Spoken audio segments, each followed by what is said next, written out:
Maaring tahimik na nanghihina ang iyong nga bato, hindi dahil sa kinakain mo, kundi dahil sa kung ano ang kulang sa iyong plato. Paano kung ilang simpleng gulay lang ang makapakapagaan ng nakatagong hirap na iyan, makapakoprotekta sa iyong katawan, at makapakapabago sa iyong kalusugan ng mas mabilis kaysa sa inaakala mo? Magandang araw sa inyong lahat. Ako po si Dr. Bayani Velasco, at ngayong araw ay tatalakayin natin ang paksang mga gulay na sumusuporta sa kalusugan ng bato paglampas ng 60. Huwag palampasin ang masimpleng solusyon na ito para sa mas malusog na bato. Kung ang nga gulay na ito ay kulang sa iyong dieta, ang iyong nga bato ay maaring nasa ilalim ng tahimik at walang humpay na pagsubok, nagtatrabaho ng doble, ngunit walang ipinapakitang babala. Karamihan sa mga nakatatanda ay sinasabihan ng parehong payo. Bawasan ang asin, uminom ng mas maraming tubig. O, nakakatulong iyan, ngunit kalahati lang iyan ng katotohanan dahil ang idinadagdag mo sa iyong plato ay maaring mas makapangyarihan kaysa sa inaalis mo. Kung ikaw ay lampas 60 at patuloy na nakakaramdam ng bloated, pagod, o malabo ang isip, huwag itong balewalain bilang bahagi lang ng pagtanda. Maaring iyan ay ang iyong mga bato na tahimik na nahuhuli, nahihirapang makasabay sa mga pangangailangan na ipinapataw sa kanila araw-araw.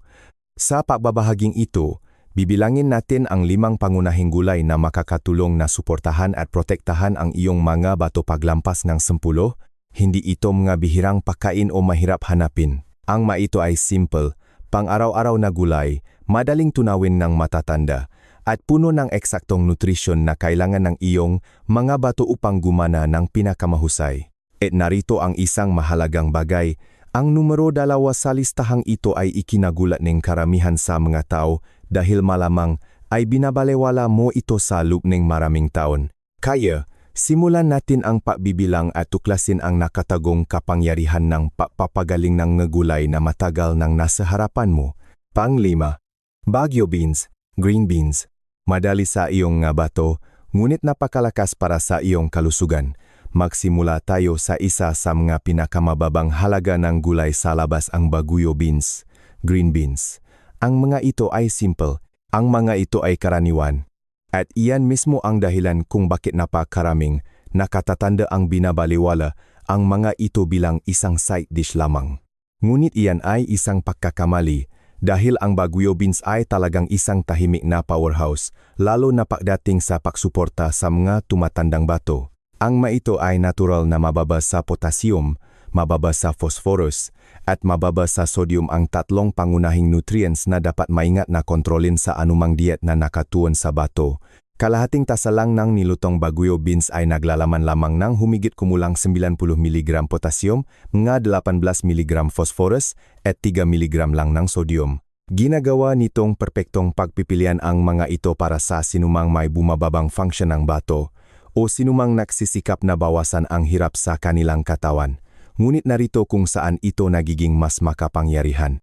Ang Baguio beans ay hindi lang iniwasan ang pinsala, aktibo nilang sinusuportahan at pinoprotektahan ang iyong kalusugan.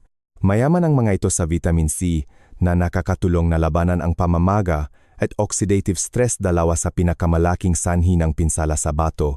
Naglalaman din ang mga itong vitamin K, mahalaga para sa malakas na buto at tamang pagbabarang dugo, at folate na gumaganap ng mahalagang papel sa pag-aayos at pagbuong DNA, kumikilos tulad ng isang tahimik na tagapagtanggol para sa iyong mga selula ng bato.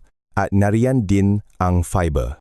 Ang Baguio beans ay nagbibigay ng banayat ngunit epektibong boost sa fiber na nakakatulong na patatagin ang blood sugar, mapabuti ang panunaw, mapababa ng kolesterol. Lahat ng ito ay nangangahulugan ng mas kaunting pang-araw-araw na stress sa iyong mga bato. Hayaan mong ikuwento ko sa iyo si Aling Nena. Siya ay 76. Dumating siya sa aking klinika na pagod, namamaga ang kanyang bukong-bukong at ganap na ubos ang kanyang enerhiya. Ang kanyang resulta ang laboratorio ay nakpakita ang isang nakababahala, maagang pahina ang bato. Kaya, tiningnan namin ng mas malapitan ang kanyang pang-araw-araw na gawi. Ang kanyang dieta, madalatang sopas, processed meats, halos walang sariwang gulay. Ang kanyang mabato ay hindi lang tumatanda. Nahihirapan sila sa ilalim nga patuloy na presyon. Hindi ako nakmungkahi nga anumang komplikado, isang simpleng pakbabago lang, isang tasangang inihaw na baguyo beans tuwing gabi. Iyon lang. Ito ay madali, abot kaya, at madaling tunawin, at ang mga resulta, pakalipas lang ng 3 linggo, nagsimulang mawala ang pamamaga, bumalik ang kanyang enerhiya, at pinakamahalaga, naramdaman niyang kontrolado niya muli ang kanyang kalusugan. Kung mahirap ngumuya, huwag mag-alala, maari mong i-steam ang baguyo beans hanggang sa lumambot, haluan ng olive oil at herbs, o ihalo sa isang low-sodium kaserole, kapos sa oras. Ang frozen na baguio beans ay gumagana rin. Banlawan lang at initin muli. Walang kailangang dagdag na asin, hindi man sila mukhang kahanga-hanga, hindi man sila kapansin-pansin sa iyong plato. Ngunit pagdating sa kalusugan nega bato, ang baguyo beans ay isang tahimik na bayani. Maasahan, banayad, at lubos na masustansya. Ngayon, lumipat tayo sa numero 4. Pang-4, repolyo. Ang anti-inflammatory powerhouse ng kalikasan na nakatago sa iyong refrigerator. Ang repolyo ay isa sa mga pinakabinabalewalang gulay pagdating sa kalusugan ng bato. Gayunpaman, maaring ito ang isa sa pinakamakapangyarihan. Ang mapagpakumbabang, dahon-dahong, cruciferous na gulay na ito ay puno nga compound na nakakatulong na pakalmahin ang pamamaga, protektahan ang mga daluyan ng dugo, suportahan ang natural na proseso ng detox ng iyong katawan, at ginagawa ang lahat ng ito habang nananatiling napakabanayat sa iyong mga bato. Tingnan natin ang mga numero. Ang repolyo ay natural na mababa sa potassium, mababa sa phosphorus, mababa sa sodium. Ito ang eksaktong nutrients na maring maging delikado kapag bumaba ang function ng bato. Kalahating tasa lang ng nilutong repolyo ay naglalaman ng humigit kumulang 60 mg potassium, mga 9 mg phosphorus, at 6 mg lang sodium. Ginagawa nitong isa ang repolyo sa pinakaligtas at pinakamatalinong pagpipilian para sa sinumang nagma-manage ng kalusugan ng bato o presyon ng dugo. Ngunit narito kung saan talaga namumukot tangi ang repolyo, ang anti-inflammatory power nito. Ang repolyo ay naglalaman ng natural na plant compounds tulad ng sulforaphane at indoles na kilala sa kanilang kakayahang labanan ang oxidative stress. At ang oxidative stress ay isa sa mga pangunahing sanhi ng pinsala sa bato at pinabilis na pagtanda. Ang mga compound na ito ay nakakatulong na harangan ang mga mapaminsalang senyalis sa katawan, ang mga humahantong sa fibrosis at pagkasugat sa tisyong bato. Sa simpleng salita, nakakatulong sila na protektahan ang iyong nga bato sa cellular level. Ang repolyo ay mayaman din sa vitamin K, na gumaganap ng kritikal na papel sa pagpapanatiling malakas na buto, pagsuporta sa tamang pagbabarang ng dugo parehong nagiging mas mahalaga habang tayo ay tumatanda. Maari itong mukhang simple. Maari itong tahimik na nakalagay sa iyong refrigerator, hindi napapansin, ngunit ang repolyo ay higit pa sa isang simpleng gulay. Ito ay isang makapangyarihang tagapagtanggol na nagtatrabaho sa likod ng mga eksena upang bawasan ang pamamaga, suportahan ang sirkulasyon, at pagaanin ang pasanin sa iyong mga bato. Iyan ay lalong mahalaga para sa mga nakatatanda na may problema sa bato dahil kapag bumaba ang function ng bato, ang katawan ay maring magsimulang mawalan ng calcium na humahantong sa mahinang buto at mas mataas na panganib ng bali. Nakakatulong ang repolyo na labanan iyan. Nagbibigay din ito ng malakas na dosis ng vitamin C, na nagpapalakas ng iyong immune system at nakakatulong na ayusin ang mga connective tissue, kabilang ang mga nasa iyong mga bato at urinary tract. At nariyan din ang mas mahalagang bagay, fiber. Mayaman dito ang repolyo. Nakakatulong ang fiber na magpababa ng kolesterol, panatilihing regula ang panunaw, patatagin ang blood sugar. At ang lahat ng ito ay nangangahulugan ng isang bagay. Mas kaunting pangmatagalang stress sa iyong mga bato. Nag-alala tungkol sa panunaw, huwag kang mag-alala. Kapag niluto ang repolyo, lumalambot ito, nagiging banayat, at madaling tunawin. Maari mo itong steam, pakuluan, stir-fry, o idagdag sa masopas at nilaga. Parehong sumusuporta sa kalusugan ng bato ang berdeng repolyo at pulang repolyo. Ngunit ang pulang repolyo ay nadadala ng dagdag na bagay, malakas na antioxidants na tinatawag na anthocyanins, na kilala sa kanilang proteksyon na epekto laban sa pinsala sa gel. Ito ay abot kaya, available sa buong taon, at madaling itago sa iyong refrigerator. Hindi man ito mukhang kapanapanabik, ngunit sa bawat pagkain, tahimik na nagtatrabaho ang repolyo sa likod ng mga eksena, pinoprotektahan ang iyong mabato, iyong mabuto, at iyong madaluyan ng dugo. Ngayon, lumipat tayo sa numero 3. Pang-3, karot. Antioxidant na proteksyon para sa iyong mga selula nga bato. Karamihan sa mga tao ay iniisip ang karot bilang pagkain para sa kalusugan ng mata, ngunit ang nga benepisyo nito ay higit pa sa paningin, lalo na pagdating sa pagprotekta sa mga tumatandang bato. Ang matingkad na orange na ugat na ito ay puno ng antioxidants, pinakamahalaga beta-carotene. Binabago ng iyong katawan ang beta-carotene sa vitamin A, isang nutrient na mahalaga para sa pagpapanatili ng epithelial tissue. Ito ang manipis, proteksyon na lining ng iyong mga organo at daluyan ng dugo, kabilang ang mga delikadong istruktura sa loob ng iyong mga bato. Sa pamamagitan ng pagpapatibay ng proteksyon na hadlang na ito, nakakatulong ang karot na bawasan ang pamamaga, maiwasan ang pinsala sa selular, suportahan ang integridad ng mga tissue ng bato. Sa simpleng salita, nakakatulong sila sa iyong mga bato na manatiling malakas at matatag. Mayaman din ang karot sa vitamin C, isa pang makapangyarihang antioxidant. Bakit mahalaga iyan? Dahil ang iyong katawan ay patuloy na gumagawa ng free radicals, hindi matatag na molecules na lumilikha ng oxidative stress. At ang oxidative stress ay isa sa mga pangunahing sanhi ng sakit sa bato. Nakakatulong ang vitamin C na neutralisahin ang nga mapaminsalang molecules na ito, binabawasan ang pinsala at posibleng pinapabagal ang pahina ng bato sa paglipas ng panahon. At muli, babalik tayo sa fiber. Ang karot ay nagbibigay ng banayad na pinagmumulan ng soluble fiber na nakatulong na kontrolin ang blood sugar, magpababang LDL, bad cholesterol. Mahalaga ang dalawang ito dahil ang mataas na blood sugar at mataas na cholesterol ay tahimik na nakakasirang nga daluyan ng dugo, kabilang ang maliliit na filter sa loob ng iyong nga bato. Sa pamamagitan ng pagsuporta sa kalusugan ng puso at metabolic balance, may ginagawang makapangyarihan ang karot. Binabawasan nila ang nakatagong hirap na ipinapataw sa iyong mga bato araw-araw. At sinusuportahan din ng karot ang iyong mga bato sa isa pang mahalagang paraan, ngunit paano ang potassium? Ang karot ay nasa moderate potassium range. Isang medium na hilaw na karot ay naglalaman ng humigit kumulang 195 mg ng potassium.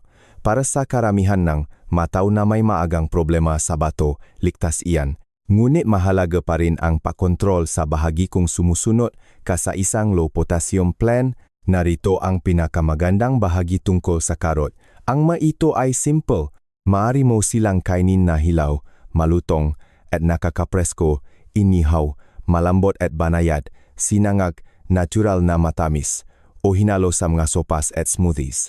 At narito ang isang nakakagulat, ang bahagyang pagluluto ay talagang nagpapataas ng kung gaano karaming beta-carotene ang nasisipsip na iyong katawan.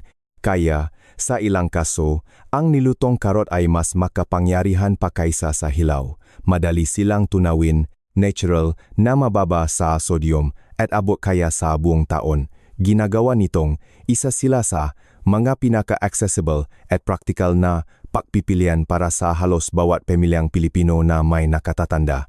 Kaya, kung naghahanap ka ng gulay na sumusuporta sa kalusugan ng bato nang hindi nagdaragdag ng pagiging komplikado, ang karot ay isang matalino at makapangyarihang pagpipilian. Pinoprotektahan nila ang iyong katawan sa maraming antas, mula sa pagbabawas ng pamamaga hanggang sa pagsuporta sa mga daluyan ng dugo hanggang sa pag-ayos ng maselula sa pinakamalalim na antas. Ngayon lumipat tayo sa numero 2. Pang-2, cauliflower. Isang makapangyarihang alternatibo na kaibigan sa bato na nakatago sa harap ng iyong paningin. Ang cauliflower ay maring hindi ang pinakakapanapanabik na gulay sa iyong kusina, ngunit pagdating sa kalusugan ng bato, ito ay isang tahimik na kampeon, lalo na para sa mga nakatatanda na kailangang pamahalaan ang antas ng potassium at phosphorus. Tingnan natin ang mga numero. Kalahating tasa lang ng nilutong cauliflower ay naglalaman ng humigit kumulang 88 mg ng potassium, mga 20 mg phosphorus at napakaliit na halaga lamang ng sodium. Napakababa iyan na ginagawang isa ang cauliflower sa pinakaligtas at pinakamatalinong gulay para sa mga taong may maaga o kahit advanced na problema sa bato. Bakit mahalaga iyan? Dahil habang bumababa ang function ng bato, nahihirapan ang iyong katawan na alisin ang labis na potassium at phosphorus. At kapag tumaas ang mga antas na iyon, maaring maging seryoso ang mga epekto, pagkapago, panghina ng kalamnan, hindi regular na ritmong ng puso, at maging pangmatagalang pinsala sa buto. Ang cauliflower ay nabibigay sa iyong katawan ng mahahalagang nutrients nang hindi nadarada sa mapanganib na pasanin na iyon, ngunit hindi ito natatapos doon. Mayaman ang cauliflower sa vitamin C na sumusuporta sa immunity at lumalaban sa oxidative stress. Vitamin K, mahalaga para sa pagbabara ng dugo at kalusugan ng buto. Folate, na nakakatulong sa pag-ayos at pagbuo ng selula. Fiber, na sumusuporta sa panunaw at metabolic balance. Lahat ng ito ay malalim na konektado sa kung gaano kahusay gumagana ang iyong mabato. At narito kung saan talaga namumukod tangyang cauliflower, ang versatility nito. Maari mo itong i-steam, inihaw, i-stir fry, o durugin upang maging isang creamy at nakabusok na ulam. Sa katunayan, ang cauliflower ay isa sa pinakamahusay na kapalit ng patatas na mataas sa potassium at madalas na pinaghihigpitan para sa mga taong may problema sa bato. Naka-crave ng comfort food? Subukan ang nilupa na cauliflower na may kaunting olive oil at bawang. Masarap, nakabusok at ganap na kaibigan sa bato. Binabantayan ang iyong carbs? Pumiling cauliflower rice o kahit cauliflower crust. Simple ito, madaling ibagay at tahimik na nagtatrabaho upang protektahan ang iyong kalusugan. Mas magaan ang maito, ngunit lubos pa ring nakabusok. Ang kanilang malambot na texture ay ginagawang madali silang tunawin, at ang kanilang banayat na lasa ay madaling humalo sa halos anumang pagkain. At sa bawat kagat, binibigyan mo ang iyong katawan ng nutrients na sumusuporta sa pangmatagalang kalusugan. Hindi tulad ng patatas, na mabilis na napapataas ng antas ng potassium, pinapayagan ka ng cauliflower na tamasahin ang masarap at nakakapagpagaan na pagkain ng hindi na bibigay ng stress sa iyong nga bato. Ito ay abot kaya, available sa buong taon, at kapag binigyan mo, ito ni pagkakataon, nakakagulat na madaling mahalin. Ang cauliflower ay nararapat na magkaroon ng permanenteng lugar sa plato ng sinumang seryoso sa kalusugan ng bato paglampas ng 60. Ngayon, narating na nating ang numero 1, ang pinakamakapangyarihang gulay sa listahang ito. Panguna, broccoli. Panlinis ng bato at puno ng proteksyon na antioxidants. Ang mapagpakumbabang berdeng gulay na ito ay nakakakita ng bawat kahon pagdating sa kalusugan ng bato. Ang broccoli ay nabibilang sa pamilya ang Cruciferous, isang grupo na kilala sa malakas na anti-inflammatory at detoxifying na epekto. Ngunit ang broccoli ay lumalampas pa. Sinusuportahan nito ang iyong mga bato sa maraming antas ng sabay-sabay. Una, ang mapangunahing kaalaman. Ang broccoli ay natural na mababa sa sodium, katamtaman at madaling pamahalaan sa potassium, mababa sa phosphorus. Kalahating tasa lang ng nilutong broccoli ay naglalaman ng humigit kumulang 220 mg potassium, mga 46 mg phosphorus at 15 mg lang sodium. Para sa karamihan, mga diet na nakatuon sa bato, iyon ay isang ligtas at balansya na profile. Ngunit ang talagang nagpapangyari sa broccoli ay ang isang makapangyarihang compound, sulforaphane. Ang compound na ito ay nagpapaaktibo sa natural na detox pathways ng iyong katawan. Nakakatulong ito sa iyong mga bato at iyong atay, na alisin ang mga toxins ng mas mahusay. Binabawasan din nito ang oxidative stress at pinoprotektahan ang iyong mga selula mula sa pinsalang dulot ng pamamaga. At ito ay critical dahil ang talama na pamamaga at oxidative stress ay dalawa sa pinakamalaking sanhingang paginangang bato. Naghatid din ang broccoli ng vitamin C upang palakasin ang immunity at ayusin ang tissue sa urinary tract.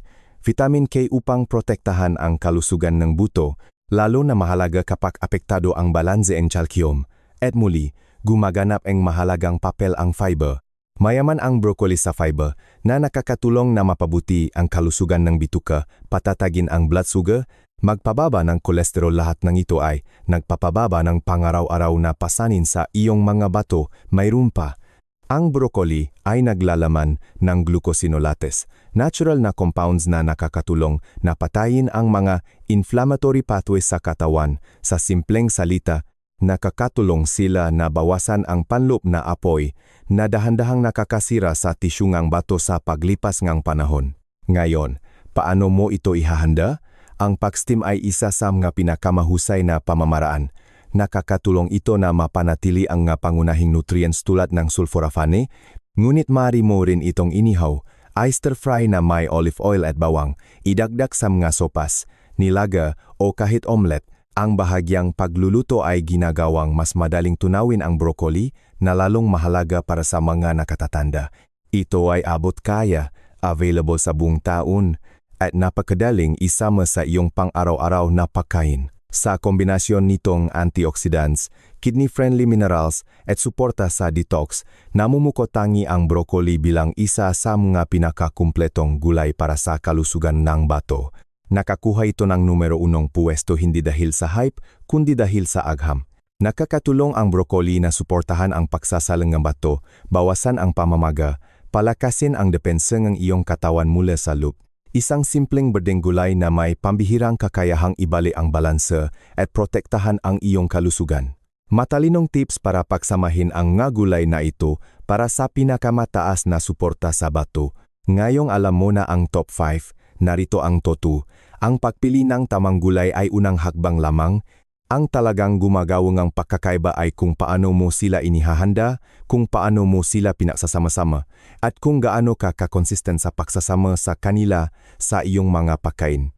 Dahil ang maliliit na pang-araw-araw na papipilian ay lumilikha ng makapangyarihang pangmatagalang resulta. Gawin natin ito ng habang-habang dahil ang pagprotekta sa iyong nga bato ay hindi nangangailangan ng perpekto. Nangangailangan ito ng pagkakapare-pareho at matalinong pagpipilian. Pagpalit-palitin, huwag ulitin. Kahit ang pinakamalusok na pagkain ay maaring mawala ang bentahe nito kung kinakain mo ito sa parehong paraan araw-araw. Ang iyong mga bato ay hindi lamang kailangan ng malusok, kailangan nila ng iba't ibang uri. Ang iba't ibang gulay ay nakdadala ang iba't ibang nutrients at ang pagpapalit-palit sa kanila ay nakatulong na maiwasan ang labis na potassium o oxalates.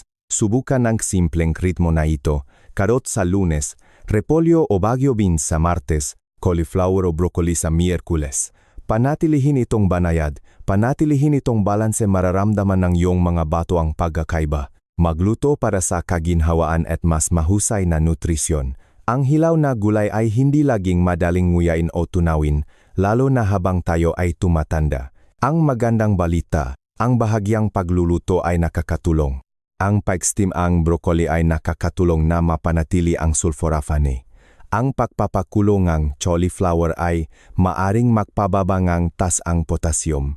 Ang paglulutong repolyo ay nakpapalambot ng fibers at nakpapabuti ng panunaw. Kaya, huwag ipilit ang hilaw na pagkain kung hindi ito comfortable. Lutuin sila sa paraang madaling masipsip at makinabang ang iyong katawan. Bantayan ang potassium at laking bahagi.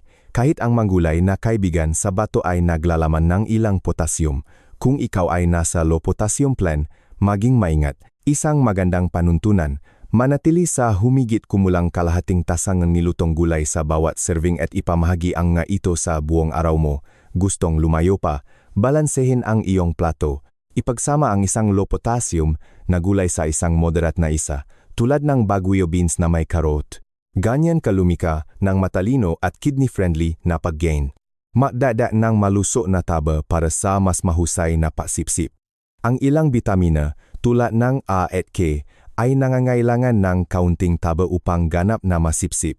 Ang simpleng pagwiwisik ng olive oil sa iyong nga gulay ay maaring magpalakas ng lasa at nutrition. Maaari mo ring gamitin ang avocado oil, ilang tinatad na walnuts, panatilihin itong magan, ngunit may layunin. Ipagsama sa calcium kapag kailangan. Ang ilang gulay, tulad ng karot at cauliflower, ay naglalaman ng oxalates. Sa malit na dami, ayos lang iyan. ngunit ang pagpapares sa kanila ng calcium tulad ng plain yogurt o isang hiwa ng unsalted cheese ay maring makatulong na bawasan ang peksipsip ng oksalate at suportahan ang kalusugan ng buto, lalo na mahalaga kung nakaroon ka na ang kidney stones nun. Laktawan ang mapake, gumamit ng tunay na lasa. Ang ma-process seasoning packet at sarsa ay madalas na naglalaman ng nakatagong sodium at iyan ay tahimik na makakapag-overload sa iyong mabato. Sa halip, gumamit natural na lasa. Sariwang herbs tulad ng parsley o dill, isang kurot ng turmeric, lemon juice bawang o itim na paminta. Simpleng sangkap, ngunit makapangyarihan at kidney-friendly na resulta. Maghanda ng maramihan, manatiling consistent. Ang malusog na pagkain ay hindi nabibigo dahil mahirap, nabibigo ito dahil sa abala, kaya gawin itong madali, hugasan at hiwain ng maga, iced tea ang broccoli, inihaw ang karot, itago ang baguyo bean sa mga container. Kapag handa na, mas malamang na kainin mo ito dahil sa huli, ang pagkakapare-pareho ay mas mahusay kaysa sa intensity sa bawat pagkakataon. Pakinggan ang iyong katawan, walang dalawang katawan ang parehong tumutugon. Kung nakakaramdam kang bloated, pagod, o hindi comfortable pagkatapos kumain, iyan ay feedback. Ayusin ang laking ang bahagi, paraan ng pagluluto, mga kombinasyon ng pagkain. Ang iyong katawan ay laging nabibigay ng mga senyales. Ang susi ay ang pagbibigay pansin. Sa pagsunod sa mga simpleng estratehiya na ito, hindi ka lang kumakain ng malusog, aktibo mong binibigyan ang iyong mga bato ng pang-araw-araw na suporta na kailangan nila upang manatiling malakas, isang pagkain sa bawat pagkakataon. Pangwakas, maliliit na pagpipilian, mas malakas na bato. Ngayon, natutunan mo ang isang mahalagang bagay. Ang kalusugan ng bato ay hindi lang tungkol sa kung ano ang inaalis mo, ito ay tungkol sa kung ano ang idinadagdag mo. Sinuri natin ang 5 makapangyarihang gulay. Bawat isa ay may sariling papel.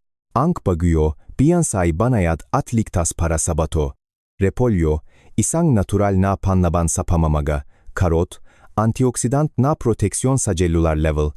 Cauliflower, isang matalino at low potassium na alternatibo. Broccoli, ang pinakamahusay na tagapagtanggol na nagpapaaktibongan, detox at pag-ayos. At nakilala natin si Aling Nena, isang simpleng pagbabago.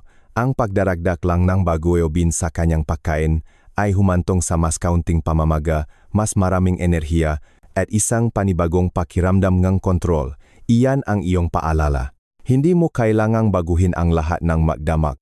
Kailangan mo lang magsimula, kaya narito ang iyong imbitasyon. Alin sa mga gulay na ito ang susubukan mo ngayong linggo?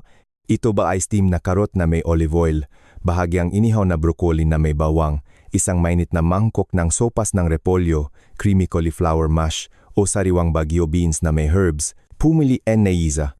Masimula ng simple, at gawin ang unang hakbang patungo sa mas malakas at mas malusog na bato. Simula ngayon. Hayaan mong iyan ang iyong panimulang punto, dahil ang tunay na pagbabago ay hindi nangyayari ng sabay-sabay. Nagsisimula ito sa isang maliit na hakbang, at ang mga maliliit na hakbang na iyon nagiging gawi. Ang mga gawi na iyon ay bumubuo ng momentum, at ang momentum ang humahantong sa tunay na pagbabago. Ngayon, gusto kong marinig mula sa iyo. Sa mga komento sa ibaba, sabihin mo sa akin, aling gulay ang susubukan mo muna, at bakit? Maaring mukhang maliit ang iyong pagpipilian, ngunit maari itong magbigay inspirasyon sa ibang tao na gawin ang kanilang unang habang patungo sa mas malusog na bato. Salamat sa paglalaan ng oras na ito sa akin. Manatiling mapagmasid, manatiling consistent, at gaya ng nakasanayan, manatiling malusog.